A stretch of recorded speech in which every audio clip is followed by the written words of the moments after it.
Hi there, Heather Ferber, Langlois Vital Nutrition Center in Brookfield, Wisconsin. Thanks to those of you who have been listening to my four-part hormone series. Today we'll conclude that four-part series as we talk about estrogen. If you missed my previous videos, please go back and look. We talked about cortisol, insulin, and thyroid hormone as well. So let's touch on estrogen a little bit today. Estrogen is what gives us our hips, our breasts, our curviness. It buffers our mood. It drives our libido.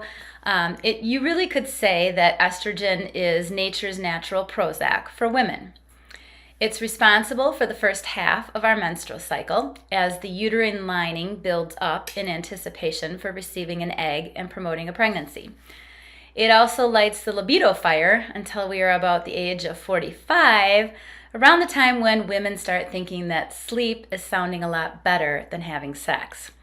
So estrogen balance is directly related to progesterone.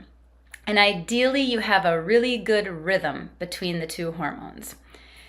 If you don't have a really good rhythm, that may result in some symptoms and complaints, which we'll discuss in a minute. As we go through perimenopause, there are times when our estrogen is too high and we are estrogen dominant, and there are times when it may be too low and we are estrogen deficient. So there's a variety of different ways you can be estrogen dominant.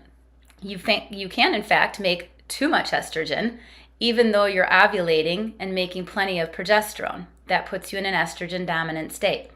Or perhaps you have a normal amount of estrogen, but you're not ovulating. That also puts you in an estrogen dominant state. You may be in an estrogen deficient state if you produce too little estrogen or too little progesterone.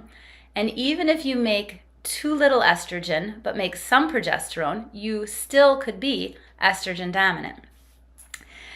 So we like to see a certain ratio of these two hormones. There's scientific literature that just shows that if you fall within some of these ratios, women feel better. So maintaining the proper balance of estrogen and progesterone has a lot to do with our liver function.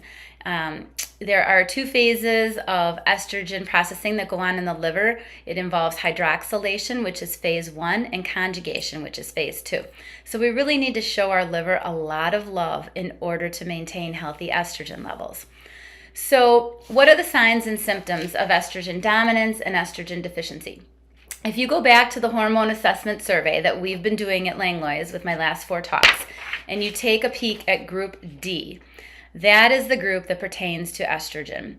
As it's a long list of signs and symptoms, including bloating, puffiness, water retention, abnormal pap smears, heavy bleeding, postmenopausal bleeding, rapid weight gain, an increased size in bra cup, or increased breast tenderness, fibroids, endometriosis, painful periods, mood swings, PMS, irritability, depression, weepiness, anxiety, brain fog, wrinkles, the night sweats and hot flashes, so common, leaky bladder, bladder infections, achy joints, vaginal dryness, and low libido.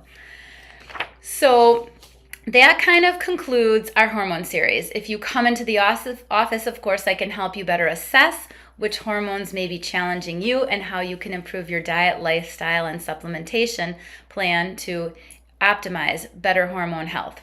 I look forward to seeing you all, and please look for additional hormone programming coming this fall. Have a great day.